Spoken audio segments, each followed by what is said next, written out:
So we're back. Looking at number 4, we have just one little bit left. We're looking for the applied torque. That is our answer here. We have the torque friction. I rewrote it because it was a little sloppy in the last video. We have our applied torque. It is negative 5.69 times 10 to the negative third newtons per meter. Let me adjust this focus a bit. There we go. That's better. All that stuff is just the sigma tau. So here I'm just going to work on the side piece of paper here. It's a little bit low in space, but we need to figure out what sigma tau is. And if you recall sigma tau, we can use the angular version of Newton's second law to figure this out, where we have I alpha. We know I already. We're good there. That alpha piece is what we need to figure out. So here they tell us that we're trying to get up to speed in 5 seconds. So to figure out that alpha, we know we need to do so. We need to speed up to that in 5 seconds. We're starting from rest when we do this, and the angular speed we want, we already know that that is our 157.08 radians per second. So, just like in the torque question, we'll use our same equation again to figure out what alpha needs to be. So we have omega equals omega naught plus alpha t. It's a sloppy alpha, but it's fine. So here we have 157.08, omega naught is 0, alpha is unknown, and the t is 5 seconds. So dividing 157.08 by 5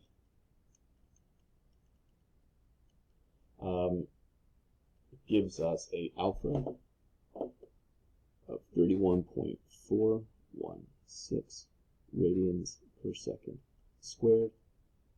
And now that we have that angular acceleration, we can just throw it right in here to solve for tau. So we know our I from over here is 1.99 times 10 to the negative third times 31.416. And multiplying that out gives us a net torque of 0.0625 newton meters. Now that we have our two pieces, we just have to put everything together. So we have 0.0625 equals the applied torque minus 5.69 times 10 to the negative third. So all we got to do is just add that to both sides.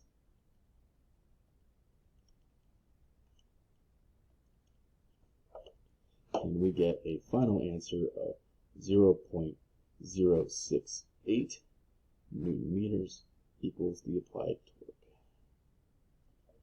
So that is our final answer there. Alright, let's head on to number 5. Okay, so looking at our next question, this one's priming us to think about angular momentum. And the thing about angular momentum, remember, it's always conserved. So we have a diver who jumps off a board with her arms straight up and her legs straight down, giving her a moment of inertia about a rotational axis of about 18 kilograms meters per second. So that'll be our initial I, 18 kilograms meters squared. But she then tucks herself into a ball, decreasing her moment of inertia to 3.6 kilograms meters squared. And that is a much smaller moment of inertia.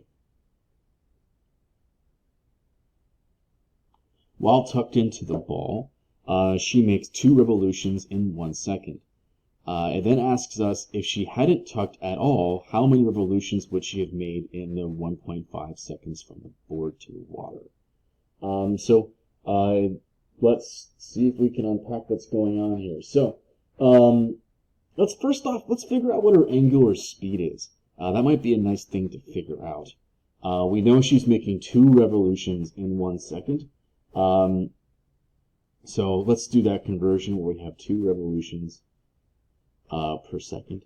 And we want to get into radians per second. That is our goal for this. So getting out of revolutions, remember there is 2 pi radians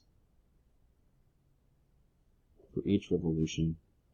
We are in seconds already, so we don't have to worry about doing anything crazy there. So we figure out that her angular speed, when she is tucked in, is 4 pi radians per second. And remembering back to our momentum business, momentum must be conserved. So using this equation right here, where we're looking at the final being what she does when she's tucked in into the ball, and the I was when she was stretched out, we can determine what her angular speed was when she wasn't tucked into a ball. So let's use this. So we know that her initial momentum, angular momentum, must be equal to her final angular momentum, and we get initial I omega I must be equal to the final I omega final. And let's just plug in. We know that the initial I is 18. Our I final was 3.6. And our omega f is 4 pi. So if we simplify here, we have 3.6 times 4. We get 18 omega I equals 14.4 pi. And dividing both sides by 18, I guess I'll throw the pi in there as well. Let's just get one number. That's nice. Omega I is 2.51 radians per second. Alright, so that's part of this question, but it's not the full question.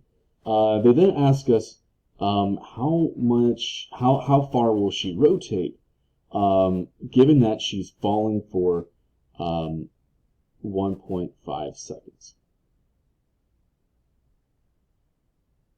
Now, we also are assuming here that she is not accelerating because she's staying the same with the same moment of inertia, so we can assume her alpha is 0, and we do know her omega naught would be 2.51 radians per second. So we're going back to our kinematic equations, where we have theta equals theta naught, which is 0, plus omega naught t plus 1/2 alpha t squared, and alpha is 0, so that cancels out. So we have theta equals 2.51 times 1.5.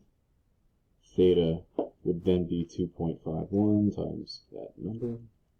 We get 3.77 radians. And they do ask us how many revolutions she would make. So if we know she's going 3.77 radians, we just need to divide both sides, divide by 2 pi to get out of radians and back into revolutions.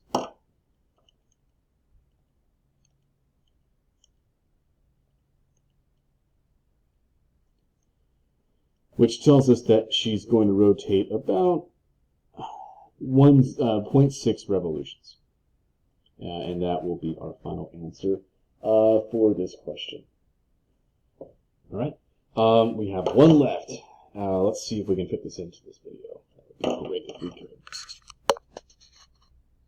All right, so this one, they are giving us a rotational energy thing. So we'll be looking at energy and the conservation of energy of a sphere that is rolling down, sliding and then rolling down a hill. And we're going to compare to see how these velocities wind up comparing.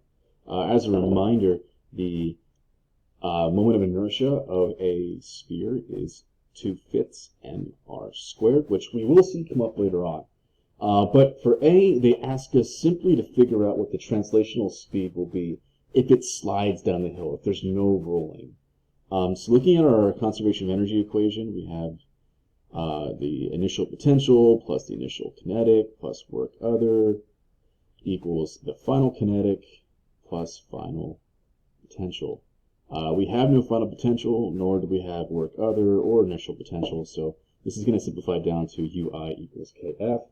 And if I substitute in here, we would have mg y initial equals 1/2 ndf squared. We're not given mass or radius, so that's going to be kind of a concern going forward, but at least in this one, the masses do cancel out, so we don't have to worry about them so much. And plugging in, we get 9.8. The height is given to us over here, that's 20. And we have 1/2 df squared. So with a little bit of simplification here, we get 196 equals 1/2 df squared.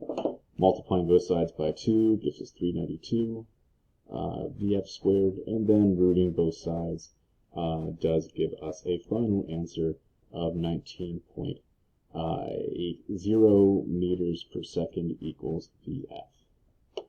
In letter B, our situation is similar, except we have an extra energy type over here. So we start off with our potential energy again. That's not any different. We have our translational kinetic energy, but we also have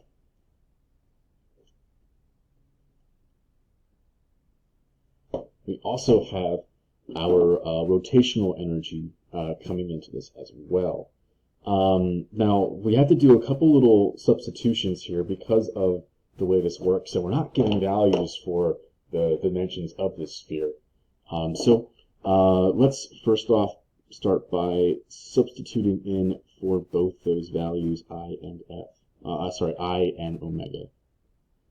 So I is 2/5 mr squared, and omega, we know omega back from our little cheat sheet business way back here on page 10.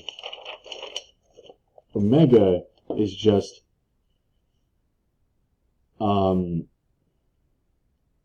omega is here. If we do a little trick here, we have V equals R omega. We can solve for omega by dividing R on both sides. So we can actually replace the omega with V over R. And don't forget that it's squared. So if I begin simplifying a little bit here,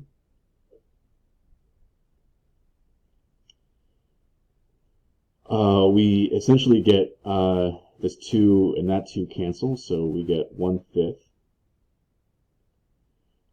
We have the m, and this is going to be v squared over r squared, but since we have an r squared here and an r squared there, that is going to cancel. So we're left with 1/5 mv squared here, and just as before, we can cancel all these m's out as well, because there's an m on every term. So what we're left with is 9.8 times 20 equals 1/2.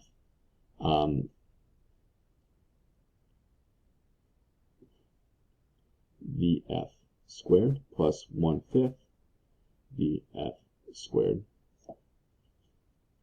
So if I do a little bit of simplification here, I get 196, and 1/2 plus 1/5, if I just make this a little bit easier, we have 0.5 Vf squared plus 0.2 Vf squared. We have 196 equals 0.7 Vf squared if I combine those two terms, and then we just have to finish this one out. So 196 divided by 0.7 is 280. You can already see here how we've lost some energy. And then rooting out the 280, we get 16.73 meters per second as our final velocity when the thing is rolling. That should make sense because the rotational energy is going to steal a little bit from the kinetic translational energy and slow the object down. That's it for this. If you have any questions for me, please feel free to drop me an email or drop in for the office hours, and I'll be there for that too. So have a nice day.